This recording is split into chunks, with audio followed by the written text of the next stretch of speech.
Al-Wailid, dan Asiyah istri Fir'aun. Di video ini, kita akan menggali lebih dalam kisah salah satu dari 4 wanita istimewa tersebut, yaitu Asiyah binti Muzahim, istri dari Fir'aun. Asiyah adalah istri Fir'aun yang paling ia cintai, meskipun hubungan mereka jauh dari kata ideal. Fir'aun, yang dikenal sebagai raja yang kafir dan zalim, menikahi Asiyah dengan cara yang penuh paksaan dan tekanan. Pernikahan mereka bukanlah hasil dari cinta, melainkan simbol penjajahan dan penindasan. Kisahnya bermula ketika Fir'aun kehilangan istrinya dan hidup dalam kesepian. Di tengah kekosongan itu, ia mendengar kabar tentang seorang gadis cantik yang berasal dari keluarga terpandang, yakni keluarga Imran. Gadis itu tak lain adalah Asiyah. Kecantikan dan keanggunan Asiyah membuat Fir'aun tergoda hingga ia segera mengutus Haman, orang kepercayaannya, untuk melamar Asiyah. Namun Asiyah menolak lamaran tersebut. Lamaran dari Fir'aun menjadi ujian berat bagi keluarga Asiyah. Keluarga ini dikenal sebagai orang-orang yang beriman dan taat kepada Allah Subhanahu wa Ta'ala. Membayangkan menerima lamaran seorang raja seperti Fir'aun yang murtad, kafir, dan menyekutukan Allah, tentu saja sulit bagi mereka. Namun ancaman kekerasan dari Fir'aun membuat orang tua Asiyah berada dalam dilema besar. Dengan berat hati, mereka pun bertanya kepada putri tercinta mereka, "Anakku, bersediakah engkau menikah dengan Fir'aun?" Pertanyaan itu disambut oleh Asiyah dengan jawaban yang tegas dan tanpa ragu. "Bagaimana mungkin saya mau menikah dengan Fir'aun? Ia terkenal sebagai raja yang ingkar kepada Allah." Jawaban tegas Asiyah yang menolak lamaran Fir'aun ternyata membuat sang raja murka. Setelah mendengar laporan dari Haman, Fir'aun memutuskan untuk bertindak kejam. Ia memerintahkan Haman untuk menangkap kedua orang tua Asiyah, menyiksa mereka, dan menjebloskan mereka ke dalam penjara untuk menekan Asiyah agar tunduk dan menerima lamarannya. Dalam suasana penuh ancaman, Fir'aun berbicara langsung kepada Asiyah di hadapan kedua orang tuanya yang lemah dan tak berdaya. Dengan nada penuh intimidasi, ia berkata, "Hai Asiyah, jika engkau benar-benar anak yang berbakti, tentu engkau peduli pada nasib kedua orang tuamu. Maka sekarang pilihlah, terima lamaranku, maka engkau akan hidup nyaman di istana, dan aku akan membebaskan kedua orang tuamu dari penjara ini. Tapi jika engkau tetap menolak, maka aku akan memerintahkan Algojo untuk membakar mereka hidup-hidup di depan matamu."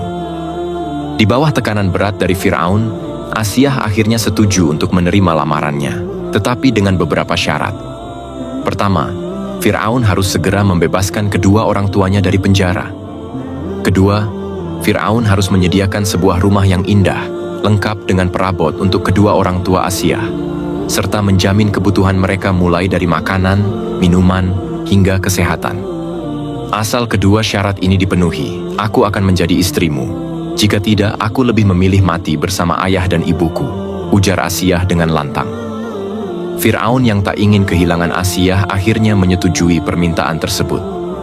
Ia membebaskan orang tua Asiyah dan memenuhi semua syarat yang diajukan. Setelah itu, Asiyah mulai tinggal di istana Fir'aun. Namun meskipun hadir dalam acara-acara resmi bersama Fir'aun, Asiyah tetap menjaga jarak. Asiyah tetap teguh menjaga keimanannya dan mematuhi perintah Allah Subhanahu wa Ta'ala.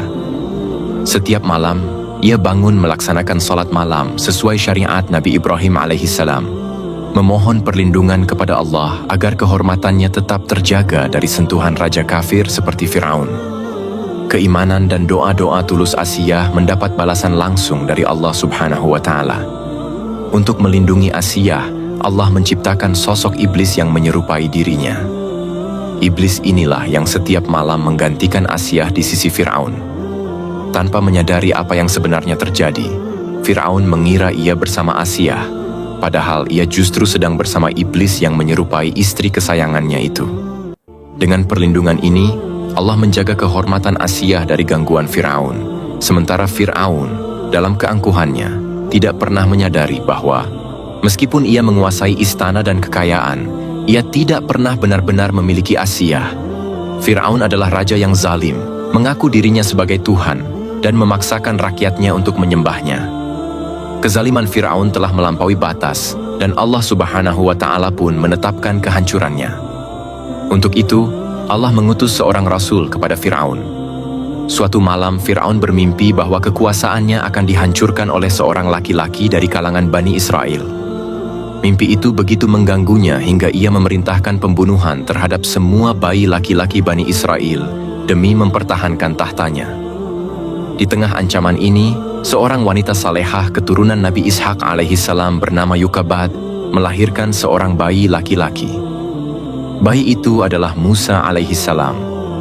Namun rasa takut menyelimuti hati Yukabat karena perintah keji Fir'aun. Dalam saat genting itu, Allah Subhanahu wa Ta'ala mengilhamkan kepada Yukabat sebuah cara untuk menyelamatkan bayinya. Sebagaimana tertulis dalam surah Al-Qasas ayat 7. Kami mengilhamkan kepada ibu Musa, susuilah dia, dan jika engkau khawatir atas keselamatannya, hanyutkanlah dia ke sungai. Janganlah engkau takut dan janganlah pula bersedih. Sesungguhnya kami pasti mengembalikannya kepadamu dan menjadikannya sebagai salah seorang rasul. Yukabat, ibu kandung Musa alaihissalam, dengan hati penuh keikhlasan menempatkan bayinya ke dalam sebuah peti dan melepaskannya ke sungai Nil. Meski berat, ia yakin akan janji Allah Subhanahu wa Ta'ala yang akan melindungi anaknya. Sebelum melepaskan peti itu, Yukabat meminta kakak Musa untuk mengikuti peti tersebut dari kejauhan, memastikan kemana arus sungai akan membawa bayi yang tak berdaya itu. Atas kehendak Allah Subhanahu wa Ta'ala, ombak sungai Nil pun bergerak dengan lembut, membawa peti bayi Musa tanpa goncangan sedikit pun. Arus sungai mengarahkannya dengan tenang hingga tiba di dekat wilayah istana Fir'aun, tempat yang menjadi bagian dari rencana Allah Subhanahu wa Ta'ala. Ketika peti itu mendekat ke istana, ombak perlahan mendorongnya ke tepi sungai, merapatkan peti kecil itu ke daratan. Peti kecil yang membawa bayi Musa akhirnya terdampar tepat di tempat Asiyah dan Fir'aun berada. Ini adalah bagian dari rencana agung Allah Subhanahu wa Ta'ala untuk menyelamatkan Musa dan membawanya ke dalam perlindungan di istana Fir'aun. Allah Subhanahu wa Ta'ala menanamkan rasa kasih sayang yang mendalam di hati Asiyah terhadap bayi tersebut. Dengan penuh kelembutan, Asiyah memohon kepada Fir'aun agar mengizinkannya mengasuh bayi ini sebagai anak angkat mereka. Fir'aun, yang tidak dapat menolak permintaan Asiyah karena ia adalah istri kesayangannya, akhirnya menyetujui permintaan itu. Siapa yang bisa menduga bahwa bayi Musa yang dihanyutkan di sungai Nil justru akan dipungut oleh keluarga Fir'aun sendiri, keluarga yang sebelumnya belum dikaruniai keturunan. Fir'aun, dengan perintah zalimnya, telah memutuskan untuk membunuh setiap bayi laki-laki yang lahir dari kalangan Bani Israel, termasuk Musa. Namun takdir Allah Subhanahu wa Ta'ala berkehendak lain. Musa, yang dipenuhi dengan kasih sayang Allah, justru dibawa ke dalam istananya. Fir'aun, yang pada awalnya berniat untuk menghabisi bayi tersebut, berubah pikirannya berkat Asiyah, istri tercintanya. Asiyah, yang penuh kelembutan dan kasih sayang terhadap bayi Musa, memohon dengan penuh harap agar Fir'aun mengasuhnya. Permohonan Asiyah diterima oleh Fir'aun meskipun pada awalnya ia enggan. Sebagaimana disebutkan dalam surah Al-Qasas ayat 9, istri Fir'aun berkata kepadanya, "Anak ini adalah penyejuk hati bagiku dan bagimu. Janganlah kamu membunuhnya. Mudah-mudahan dia memberi manfaat bagi kita atau kita mengambilnya sebagai anak." Mereka tidak menyadari bahwa anak itulah Musa yang kelak menjadi sebab kebinasaan mereka. Begitulah takdir Allah Subhanahu wa Ta'ala yang luar biasa untuk menyelamatkan Musa dari ancaman Fir'aun. Musa, yang semula hanyut di sungai Nil, kini tumbuh di istana Fir'aun, diasuh dengan penuh kasih sayang oleh Asiyah, istri Fir'aun. Namun meski dirawat di istana yang penuh kemewahan, Allah Subhanahu wa Ta'ala memelihara kehormatan dan keberkahan Musa. Allah Subhanahu wa Ta'ala menghalangi Musa untuk menyusu dari wanita manapun, membuatnya enggan menerima air susu dari ibu-ibu yang datang ke istana untuk menyusui. Hal ini menyebabkan kebingungan di kalangan para pegawai istana Fir'aun yang telah merasakan kasih sayang yang mendalam terhadap Musa, merasa cemas. Dalam hatinya tumbuh rasa kasihan yang membuatnya ingin mencari ibu susu yang dapat menyusui Musa. Berita tentang seorang wanita yang mencari upah untuk menyusui bayi pun sampai ke telinga Fir'aun. Fir'aun segera memerintahkan para pegawainya untuk mencari wanita tersebut. Tanpa disangka, wanita itu adalah Yukabad, ibu kandung Musa. Allah Subhanahu wa Ta'ala telah mengatur semuanya dengan sempurna. Yukabad pun dibawa ke istana Fir'aun dan dijadikan ibu susu untuk Musa, yang kini diperlakukan dengan penuh kasih sayang oleh Fir'aun dan istrinya.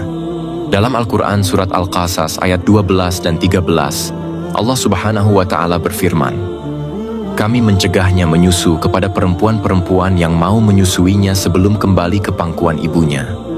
Berkatalah dia, 'Saudara perempuan Musa, maukah aku tunjukkan kepadamu keluarga yang akan memeliharanya untukmu, dan mereka dapat berlaku baik kepadanya?' Lalu kami mengembalikan dia kepada ibunya, agar senang hatinya serta tidak bersedih, dan agar dia mengetahui bahwa janji Allah Subhanahu wa Ta'ala adalah benar, tetapi kebanyakan mereka tidak mengetahuinya." Suatu ketika, Fir'aun sedang menggendong Musa sebagai anak angkatnya. Tiba-tiba Musa yang masih kecil menarik janggut Fir'aun dengan kekuatan yang sangat kuat. Fir'aun yang merasa terancam menganggap tarikan itu sebagai suatu ancaman terhadap kekuasaannya, bahkan nyawanya. Asiyah yang menyaksikan kejadian itu segera menghibur dan membujuk Fir'aun dengan penuh kelembutan.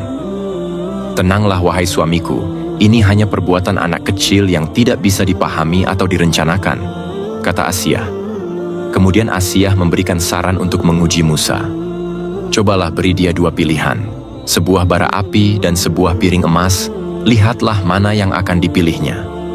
Maka Fir'aun memerintahkan untuk menyiapkan sepiring emas dan sepiring bara api dan menempatkannya di hadapan Musa. Ketika Musa hendak memilih, Allah Subhanahu wa Ta'ala menuntun tangannya untuk mendekati bara api, dan dengan segera Jibril datang menyelamatkan Musa, mencegahnya dari bahaya. Fir'aun yang menyaksikan peristiwa tersebut akhirnya meyakini bahwa Musa hanyalah seorang anak kecil yang tidak tahu apa yang dilakukannya. Hatinya yang sempat khawatir pun luluh, dan ia percaya bahwa Musa tidak akan menjadi ancaman bagi kerajaannya. Musa pun tumbuh di istana Fir'aun, di bawah asuhan penuh kasih dari Asiyah. Meskipun hidup dalam kemewahan, Asiyah tetap menjaga imannya dan melindungi Musa. Bertahun-tahun Asiyah hidup bersama Fir'aun, namun ia berhasil menyembunyikan imannya kepada Allah Subhanahu wa Ta'ala. Meski setiap hari berada di sisi Fir'aun, ia berhasil menyembunyikan keyakinannya. Fir'aun sama sekali tidak menyadari bahwa istrinya yang sangat ia cintai adalah seorang yang beriman kepada Allah Subhanahu wa Ta'ala. Namun suatu hari, putri Fir'aun yang bernama Ana memberitahu ayahnya bahwa Masitoh, pelayan istana, tidak menyembah Fir'aun, melainkan beriman kepada Allah. Mendengar hal itu, Fir'aun sangat marah.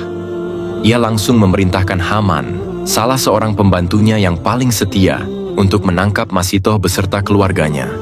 Mereka kemudian dijatuhi hukuman kejam dengan dimasukkan ke dalam sebuah kuali besar berisi minyak mendidih. Peristiwa ini membuat iman Asiyah yang selama ini tersembunyi mulai terungkap. Ketika Fir'aun mengetahui bahwa istrinya Asiyah ternyata beriman kepada Allah, ia sangat marah. Sebagai raja yang kejam dan zalim, Fir'aun tidak dapat menerima pengkhianatan. Ia pun memerintahkan agar Asiyah disiksa dengan cara yang sangat kejam. Kaki Asiyah dibenamkan ke dalam tanah, dan di atas tubuhnya diletakkan pasak beton yang berat. Fir'aun berharap siksaan itu akan membuat Asiyah mengingkari keimanannya kepada Allah, dan kembali mengakui Fir'aun sebagai Tuhan. Namun Asiyah tetap teguh dalam keyakinannya. Siksaan kejam itu tidak membuatnya gentar atau goyah. Dalam keadaan penuh siksaan, Asiyah berdoa kepada Allah dengan penuh pengharapan, seperti yang tercantum dalam surah At-Tahrim ayat 11. "Ya Tuhanku, bangunkanlah untukku di sisimu sebuah rumah dalam surga. Selamatkanlah aku dari Fir'aun dan perbuatannya, serta selamatkanlah aku dari kaum yang zalim." Doa Asiyah didengar oleh Allah Subhanahu wa Ta'ala. Sebagai balasan atas kesabarannya, Allah mengutus malaikat untuk menunjukkan kepadanya tempatnya di surga. Akhirnya Asiyah binti Muzahim